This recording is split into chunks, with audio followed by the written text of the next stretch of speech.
When it comes to iconic elements that exist within the Final Fantasy franchise, it's hard to think about one that's been more impactful and awe-inspiring than summons.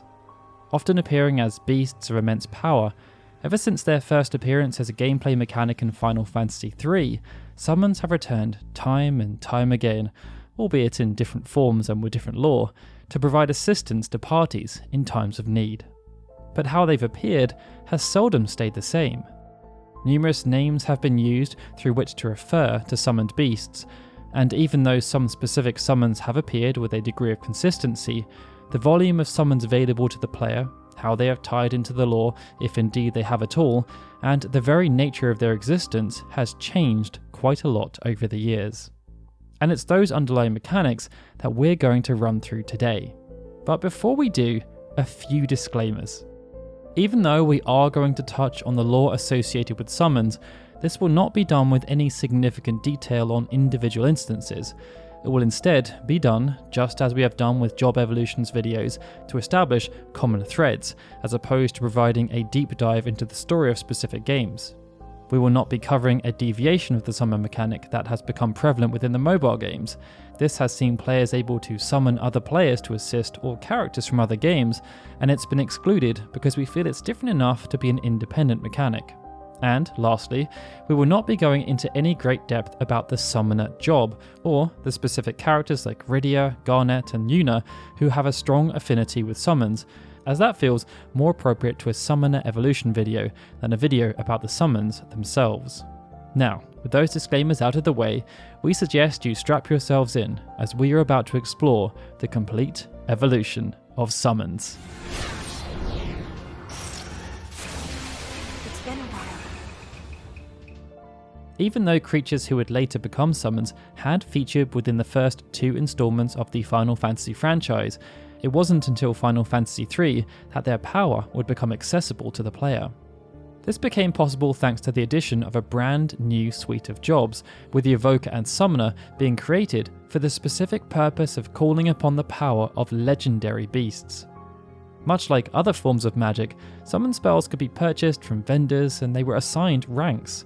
These ranks would then be used to denote how many times a summon could be called forth to assist the party based on the magic stock mechanic employed within the earlier games of the franchise. This allowed summons to act in a similar fashion to spells used by other mage jobs, but despite employing similar acquisition and usage mechanics, the utility was quite different. Only one summon could be associated with each individual spell rank, and they each had a specific purpose. Shiva, Ifrit and Ramuh, for example, were associated with the elements of ice, fire and lightning, as was Leviathan in the absence of there being a water element. But summons also had support functions if called upon by an evoker, and outside of the massive damage output offered by the likes of Bahamut at the end of the game, this helped them to provide a well-rounded supply of assistance to the party throughout the various stages of the game. Perhaps due to how popular the summon mechanic had been, but also the unnecessary complexity that existed relating to how they could and should be used, when summons appeared in Final Fantasy IV, there had been some pretty significant changes. Summons were now given a more central role within the narrative. They were an independent race of beings that lived in the Fame Arch who had a connection with the Summoners, a specific group of individuals who predominantly lived in the town of Mist. This provided a concrete rationale for the existence of summons within the world and how the players were able to call upon them for assistance, but this narrative expansion came at the cost of accessibility. The designers working on Final Fantasy IV wanted the job system to be an exclusive system. It would see each job associated with only one playable character, and Rydia was assigned as the sole summoner. This decision helped to enrich the narrative in comparison to previous iterations, but it meant the strength and awesome spectacle associated with summons would no longer be accessible to the player unless Rydia happened to be in the party. Even though the volumes of summons available to the player was increased in comparison to Final Fantasy III, their application was also made much simpler, with a majority of summons able to perform only a single move. It would see the return of elemental-based summons associated with ice, lightning and fire, with the rest dealing non-elemental damage or status-based harm. Asura was the only exception, providing curative benefits to the party, but the focus was very much placed around damage dealing in Final Fantasy IV as opposed to enhancing or enfeebling. Acquisition was also changed, with the acquisition of some summons now mandatory, and others acquired after Rydia had proved her strength. But Final Fantasy IV also introduced another interesting method of acquisition: drops. 4 summons, who have since become infamous due to how notoriously difficult they are to acquire, could only be obtained as very rare drops from certain enemies. But even though they were difficult to acquire, their utility was pretty poor in comparison to the more traditional summons. Much of this then stayed the same when Final Fantasy IV was brought back to popular consciousness via its sequel, The After Years, with the only major change being that summons became even more ingrained and important to the narrative. Final Fantasy V reverted back to a job-based system, and it saw many of the changes introduced in Final Fantasy IV merged with those seen in Final Fantasy III to create a hybrid summoning system. It would see summons still involved with the story, albeit in a diminished capacity, and they could be called upon by any character. The only prohibiting factor was whether the character had access to the summon command, unless they had a magic lamp, which would allow players to call upon any summon in the game's roster, with the summon being called dependent on how many times it had been used. Methods of acquisition were also diversified, with some summons purchasable from shops, others acquired after being defeated in combat, and in the case of Golem, by providing assistance.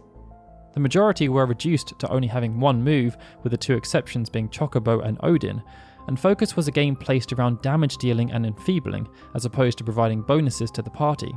But there was expansion here, as 3 new elements were added to the summoning roster: Earth, Wind, and Water. This helped to create a comprehensive summoning system, and it would be built upon in significant fashion with the next installment into the franchise. Final Fantasy VI saw summons given a very prominent focus within the game's narrative, and to denote this elevated status, summons received their first formal name, as they were now called Espers. Not only did Espers have their own world, but much of the plot focused around the Gestalian Empire's attempts to invade that world and steal their power. As such, there were numerous summons who appeared as NPCs, with many being non-summonable, and Terra Branford, a character deemed by many to be the game's main protagonist, was half Esper. As the narrative progressed, access to the power of Espers was granted through Magicite, and they could be acquired through numerous means, but their application was quite unorthodox in comparison to the previous games. They could still be used for their one-shot application in battle, and this was much more diverse than in previous games, with a wider selection of damage-dealing moves which now included the Holy Element and support abilities. But instead of just acting as a traditional school of magic, Espers were also integrated into character development and could be assigned to specific characters. This represented a fundamental shift, as Espers now helped characters to learn new abilities as well as enhancing their statistics. And it took them from being an equivalent to spells often wielded by other mage jobs to being their own unique system that was so much more. Instead of building upon what had been established in Final Fantasy VI, Final Fantasy VII took some of the elements and removed others to create a more simplified system. It would see summons appear again as assignable entities, this time tied to materia as opposed to being magicite, and they were equipable by any of the characters. This would then give them access to use that particular summon's specific ability, and character stats would be affected depending on the strength of the equipped materia. Summon materia also came with some interesting nodbacks to Final Fantasy III, as each summon could be only used a finite number of times in battle. But the evolution of this concept was that by acquiring AP, the summon materia could be leveled up, increasing the number of times it could be used. Now, it's unclear whether it was ever intended to be different, as the final narrative had a near complete removal of summons from the game's lore and narrative, but in dummied out content, it suggested that summons were created by the planet as its defenders, much in the same way that weapons were also created. And even though that was ultimately cut from the game, it did provide a new twist in the involvement of summons within the narrative. Final Fantasy VII also saw another interesting addition. In previous games, summons would sometimes have access to multiple moves, and that trait was carried forth with both Chocomok and Odin, a seemingly purposeful nod back to Final Fantasy V, but never before had there been variants, and Final Fantasy VII introduced this trait via the appearances of Bahamut Neo and Bahamut Zero. Much of the gameplay implementation was then carried over when Before Crisis was released, albeit in much more limited fashion, with fewer summons and fewer variants. With a comprehensive focus on jobs, it was only fitting that Final Fantasy Tactics would feature the summoner, and much as had been the case with Final Fantasy III and V, this would make the usage of summons accessible to anyone adorning the job. When used, summons would again provide parties with moves of considerable utility, and one of the benefits in comparison to typical offensive spellcasting was that they did not affect the party despite being AoE. Tactics was also the first game to associate summons with the dark element thanks to Lich, and they could also be acquired through two unique methods. First, by learning them from weapons wielded by summoners, and second, via exposure, as if an enemy summoner used a summon in combat, there would be a percentage chance of summoners within the player party learning them. It meant that tactics provided some interesting nuances to the job-based associative approach previously seen within Final Fantasy III and V, but for the most part, the appearance of summons was quite iterative. As many of the same developers worked on Final Fantasy VI, VII, and VIII, it made sense that they shared numerous traits, and their usage of summons was one such trait. For only the second time in the history of the franchise, this saw summons given a unique name, in this case Guardian Forces, and although their connection to the narrative wasn't quite as extensive as in Final Fantasy VI, there was still a connection. It was never explained how or why Guardian Forces exist, only that their usage was frowned upon, as their power drew from the same part of the brain where memories were stored. Balam Garden were the only school where the use of Guardian Forces was approved, and it's why many of the students there could not remember their past, even their childhood friends, with only vague emotional connections existing that could easily be confused. Due to this narrative mechanic, Guardian Forces could be assigned to individual characters, and it was only through this assignment that certain commands could be used, as well as the powers they themselves wielded. But unlike previous games, Guardian Forces had affinities. Each party member would be predisposed to having a better affinity with certain Guardian Forces, but actions taken by party members would also affect those affinities. For example, using Shiva would enhance affinity with Shiva, but decrease relative affinity with Ifrit. Magic use could also affect affinity, as could the use of items like Arctic Wind. It was an interesting mechanic that showed how much hidden depth resided within the gameplay system of Final Fantasy VIII, with affinity having a significant impact on casting time. When called upon, each Guardian Force would perform a typical one-shot move, with the exception of Gilgamesh, who could perform one from a selection of moves. Much of this was par for the course at this point, but Diablos did add a new element to the mix: gravity. Perhaps the biggest innovation though came from the boost mechanic that would see the player able to increase damage output by performing well during a player engagement segment. And with a few Guardian Forces only available through the usage of items, much like in Final Fantasy V, it meant that Final Fantasy VIII served as the most comprehensive appearance of summons to date, at least from a gameplay perspective. Final Fantasy IX brought back many of the elements that could now be considered recurring, introducing some new ones and enhancing others. And one of the biggest areas of enhancement was with the narrative. Summons were again given a unique name, but instead of using Espers or Guardian Forces, the developers chose to use Eidolons. Positioned as the manifestations of the planet's memories, Eidolons could change their visual representation over time and served as extensions of the planet. They also had a specific connection to a certain group of people, just like in Final Fantasy IV, with very few people left in the world able to call upon their power. This aspect of the narrative then carried through to gameplay, as Garnet and Eiko were the only two characters who could use summons, and in this sense, the application was quite traditional, as when called, the majority of Eidolons would perform a single move before disappearing. Fenrir and Carbuncle would act as the exceptions to this rule, but thanks to the extensive suite of Eidolons available, Final Fantasy IX served as the first time that 9 elements were associated with summoned monsters, assuming that Atmos was aligned with gravity.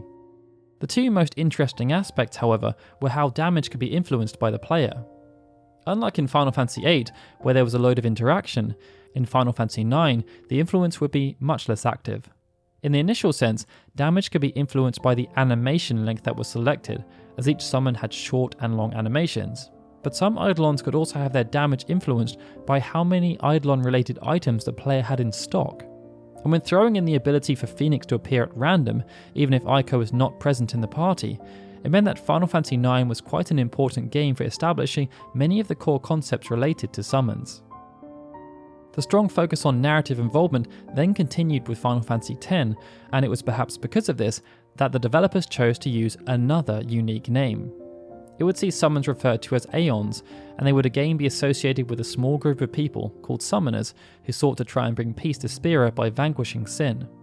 Aeons would also act as manifestations of memories, this time the dreams of the faith, and this meant only one instance of an Aeon could be summoned at any one time, something highlighted when Yuna fights against Isaru. This was all very familiar, but Final Fantasy X was a game changer in terms of how Aeons could be used in combat. Instead of being called forth to perform a predetermined move and then disappearing, Aeons could now be commanded and would replace the party. Not only was this a significant evolution on any prior game, it also represented the first time that summons had an actual array of moves outside of the main move they were now often associated with, although that would still appear as an overdrive.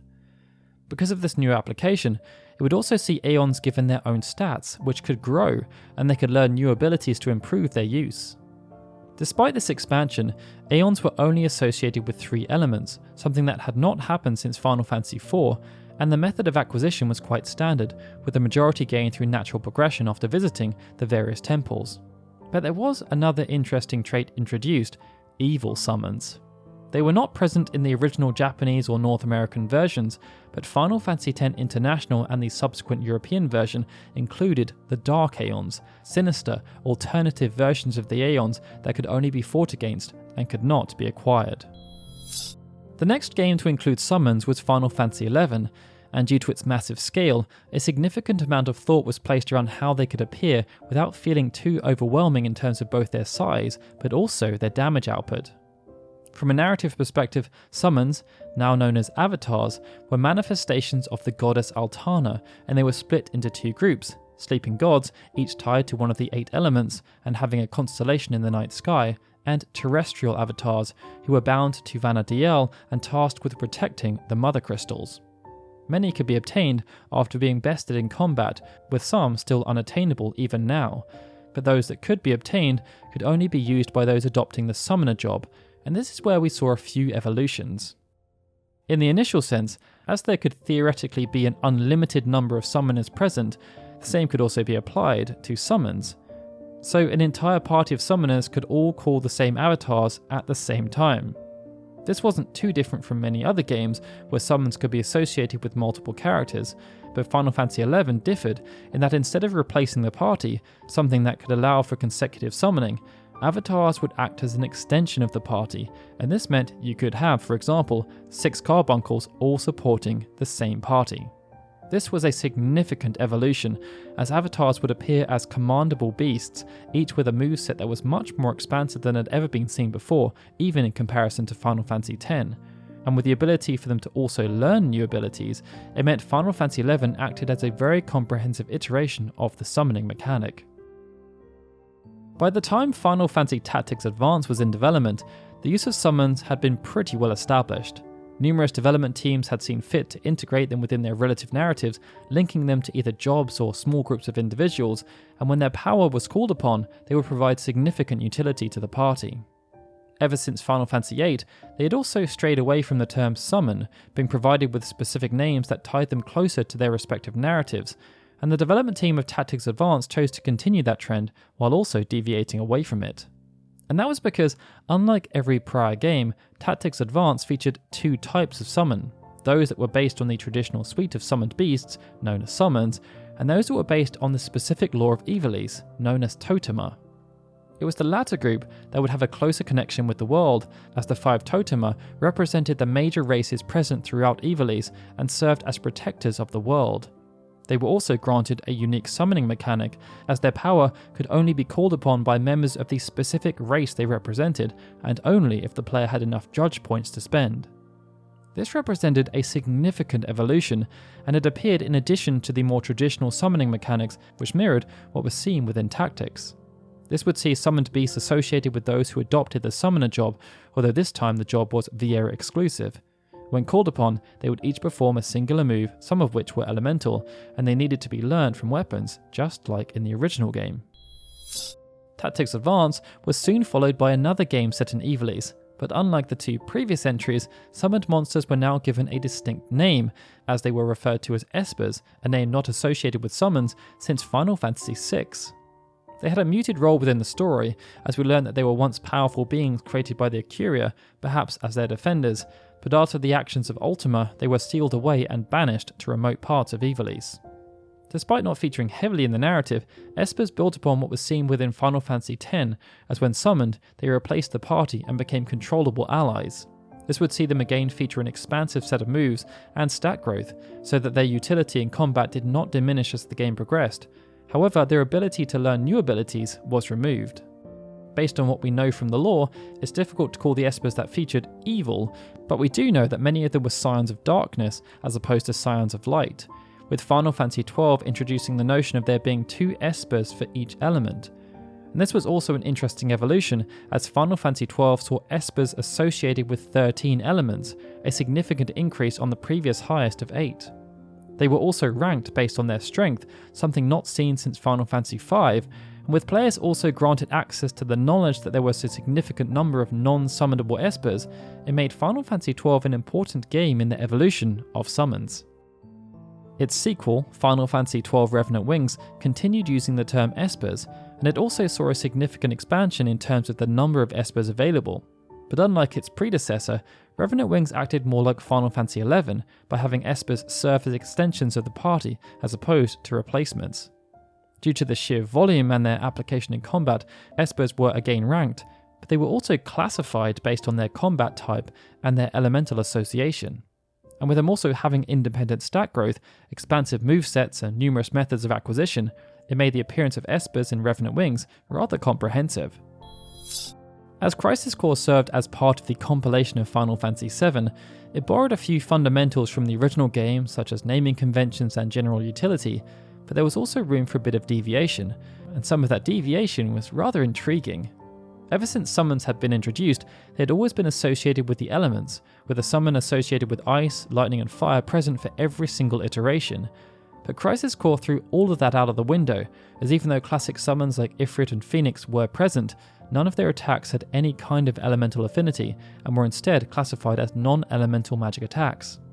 Crisis Core also featured 2 types of summons, those available during summon mode and those available during chocobo mode, with the main distinction being utility, as many of the chocobo mode summons had rather unique moves with interesting modifiers.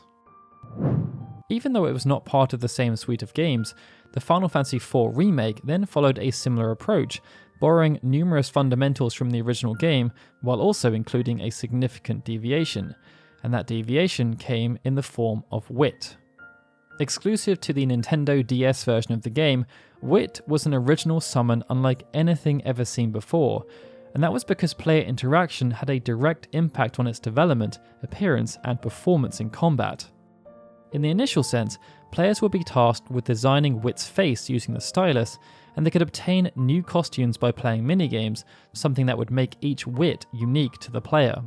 Combat application was also similar to previous approaches, as when summoned, Wit would replace Rydia, but in an interesting evolution, Wit would not be controllable by the player and would perform 3 actions autonomously based on abilities that had been assigned before the battle commenced. The development of Wit was also similar, but different. Summons had been able to have their stats enhanced before in numerous games by this point, but in the Final Fantasy IV Remake, this was done by playing minigames. It would see players need to achieve high scores in 5 separate minigames to increase Wit's 5 separate stats. But even though Wit was pretty revolutionary, it was removed from future ports, and many of the mechanics introduced were never seen again. Summons would next appear in another Ivalice spin-off, Crystal Guardians, where they were referred to as Espers. They each had only a single move and had the typical one-shot application, but there were some interesting modifications to the standard formula. For one, only certain Espers could be used at certain points of the game, and they could only be summoned by sacrificing the very crystals that the player was tasked with protecting, highlighting their use as a last resort to the player. As Dissidia served as a celebratory game, the summoning mechanic was integrated in a respectful manner, with them being found throughout the campaign and then assigned before battles. There were 2 methods of summoning, auto and manual. This would have a slight impact on how powerful their attack would be when called, with auto causing the summon to appear when a condition was met, and manual leaving it up to the player to call the summon forth. This implementation was then carried forward for Duodecim, which was released a few years later. The next major game to include summons was Final Fantasy XIII, where they reverted back to being called Eidolons, a term that originated in Final Fantasy IX that was then retconned into Final Fantasy IV upon its re-release. The interpretation was similar to what had been seen before, as Eidolons appeared as protectors at the will of a god, this time Etro. Each connected to a lessee, Eidolons would appear at times of crisis, challenging players in a do-or-die situation to see if they were worthy of wielding their power. Should the character succeed, then they would be granted access to a powerful ally which, when called upon, would replace the party, reviving the traits seen in Final Fantasy X and XII. This approach facilitated Eidolons having an enhanced moveset, and they each had independent stat growth. But due to how they were connected to the story, there was a significant reduction in the volume of Eidolons available for the player to use. Numerous Eidolons then appeared in Final Fantasy XIII too, with Odin playable during the epilogue, but after this segment they were no longer summonable, and those that did appear seemed to be alternate versions. As Final Fantasy Dimensions was worked on by the same team that were responsible for the modern iterations of Final Fantasy IV, the term Eidolon was again used for summons. And because Dimensions acted as an original interpretation of the games from the 8-bit and 16-bit eras, the implementation of summons was very faithful to those eras. It would see them associated with the summon job with clear ranks based on strength, and each of them had a single move that was used for their short and sharp appearances. As Final Fantasy Type 0 was connected with the Fabula Nova Crystallis lore, it too featured summons that were referred to as Eidolons, but their relationship with the world and its inhabitants was quite different. Eidolons were created by the Dominion of Rubrum using the power of the Vermilion Bird Crystal, and this was done to help the military protect itself against the advanced technological weapons developed by the Militesi Empire. As such, they fulfilled the trait of being defenders, and they were associated with a small group of individuals, as after the deployment of the Crystal Jammer, only members of Class 0 retained the ability to summon them. As had been seen before, Eidolons were ranked, and they were also classified based on type, a trait only ever seen before within Revenant Wings. But unlike Revenant Wings, where they were classified based on their combat application, in Type 0, they were classified based on their association with a specific venerable summon from the history of the franchise. This also aligned with Eidolons having multiple moves, as this was dependent on the rank within each classification. Type 0 also evolved the notion of there being a cost for summoning an Eidolon, as the player character would need to sacrifice their own life to bring forth its power, and this meant that all things considered, even though the interpretation was a bit unorthodox, Type 0 introduced new traits and evolved others. Breaking away from the recent trend of calling them Eidolons, Final Fantasy Airborne Brigade referred to summons as Espers, a term only previously used in properties related to Final Fantasy VI and XII, and this was because, much like Final Fantasy VI, Espers were sentient beings that lived in their own realm. After acquiring their power, they could be assigned to party members, and there were a few different nuances as to how they could be used that were pulled from a variety of sources. For example, their attack power was not set in stone, and instead would be associated with a specific value called Bravery that could be enhanced by leveling up the Esper. It would then be combined with the user's attack to determine the final damage output. There was also a charging gauge, which when full, would see the Esper automatically used in conjunction with the next major attack from that party member, and outside of the actual usage of a gauge, this application was similar to what had previously been seen within the Dissidia franchise. Even though it was unconnected, Theatrhythm Final Fantasy then adopted some similar mechanics, as summons were again an automatic initiative that would boost the damage of attacks performed by the party. They would appear at the end of the feature drive sequences in any battle music sequence, and if the magic lamp were equipped, a summon would be guaranteed to appear even if the feature drive sequence failed. The summon that appeared would be random, an interesting trait not seen for some time, but it could be influenced by equipping a specific summon magicite. Curtain Call then adopted a similar mechanic, with summons again associated with the feature drive, but the summons that appeared would no longer be random, as they were linked with specific characters. All-Star Carnival then flipped much of this on its head. Summons were again linked with specific characters, but they were now unrelated to the feature drive mechanic, and instead would only appear once the summon gauge was filled. Summons also had their targeting changed, as unlike in previous Theatrhythm games where they would finish off whatever target was left, in All-Star Carnival they could target either a single enemy, multiple enemies, or all enemies on the screen. Due to its roots, the development team working on Bravely Default chose to include summons, and they were associated with the summoner job. But despite Bravely featuring plenty of gameplay innovations, the implementation of summons was quite basic, harkening back to the earlier days of the franchise. It would see summons ranked based on their power, and they would be acquired through conventional means. When summoned, there were those who were associated with elements, and each of them had a single move that could be performed as a one-off action. And when the job returned in its sequel, Bravely Second, the application was almost identical. But the next major game to release, Final Fantasy XIV, would place much more emphasis on summons, as much like many of the other main numbered games, they would have heavy integration with the story, as well as being summonable entities in their own right. For this particular iteration, summons were known as Primals or Icons, and this represented the first time a unique name had been used for summoned beast since Final Fantasy Tactics Advance, a game that was released almost a decade prior. Using a concept that featured with great prevalence earlier in the franchise, Primals were manifestations. In this case, they could be willed into being by using two key elements: ether, normally in the form of crystals, and a strong desire from the summoner. They would then retain a connection with the individual or collective that summoned them. Evolving the mechanic used in Tactics Advance, where the Totemer were associated with character races, Final Fantasy IV would see numerous Primals associated with specific beastmen tribes. Over the millennia, due to how many different tribes and factions had existed, this saw the rise of many different Primals. But Primals could also be created from memories and emotions, something that was similar to Final Fantasy IX.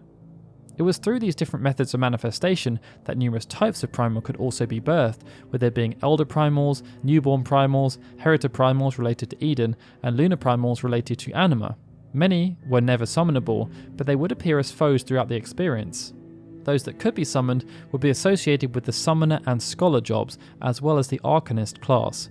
By using their powers, they could call upon the strengths of mini versions of the Primals, with there also being some larger Primals available, known as Demi versions. When called upon, the mechanics were very similar to what was seen in Final Fantasy XI. Primals would act as an extension of the party, with the player able to have them perform actions from a moveset that could change over time as levels were acquired. The major difference came from the trance gauge, which was connected to the ether charge. This would grant them access to more powerful Primals, as well as abilities that were previously exclusive to Primals and Demis, but they were still restricted until certain requirements had been met, as opposed to having them accessible immediately at the start of a conflict. As the first game in a new wave of high-quality mobile games, Record Keeper attempted to implement prominent mechanics from all across the franchise. This meant summons were integrated, but their appearance was quite muted, as they were associated with the summoner ability and were reduced to simple one-shot applications. The same approach was not used in Final Fantasy Explorers, where Eidolons appeared as prominent beings throughout the land.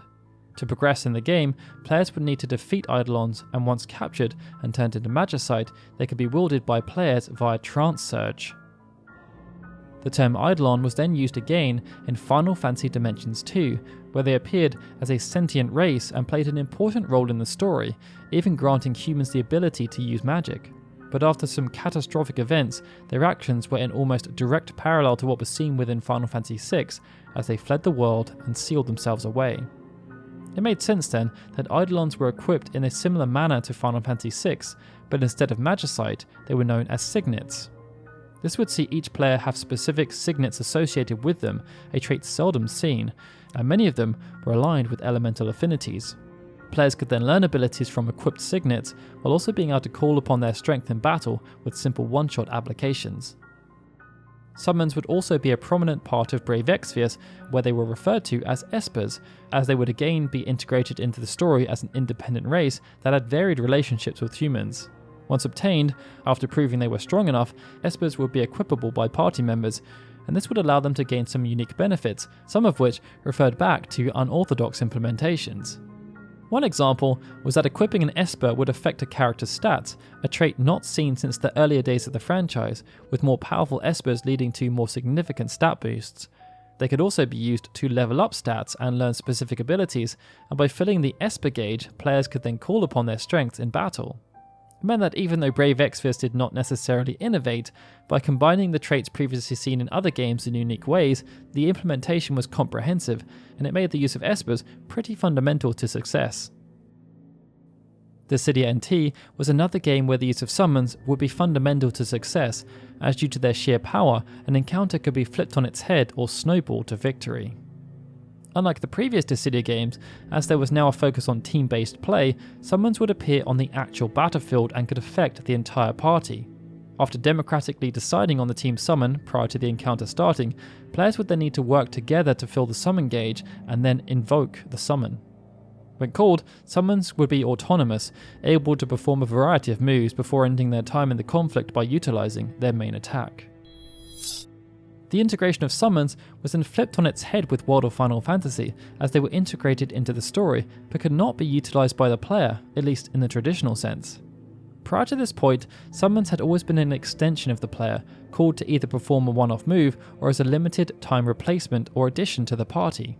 But in World of Final Fantasy, summons that were also mirages were recruitable allies and could be permanent members of the party.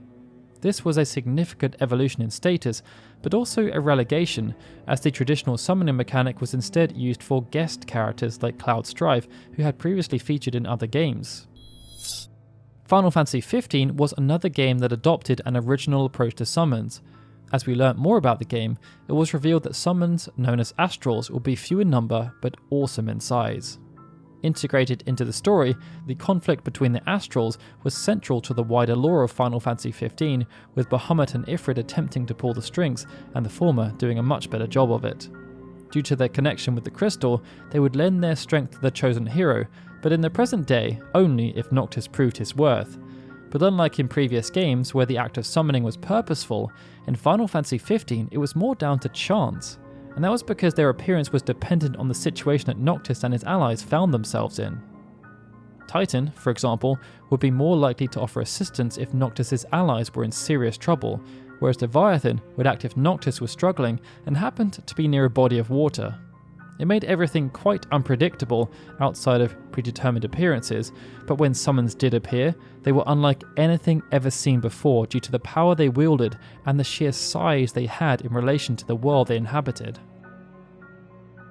For Opera Omnia, even though the role of summons was diminished from a narrative perspective, the implementation had similarities to what had been seen before in Brave Exvius.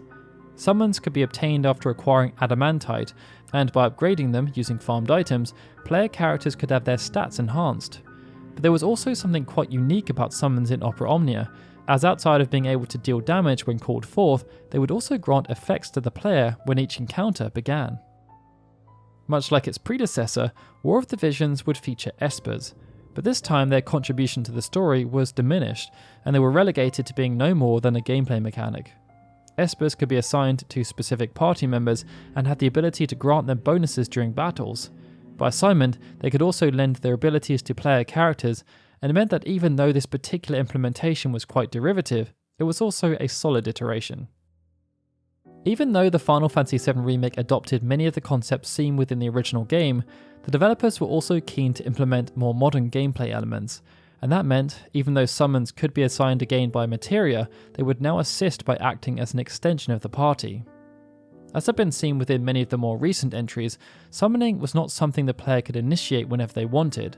Instead, a summon gauge would need to be filled, and the player would need to expend ATB to call the summon forth.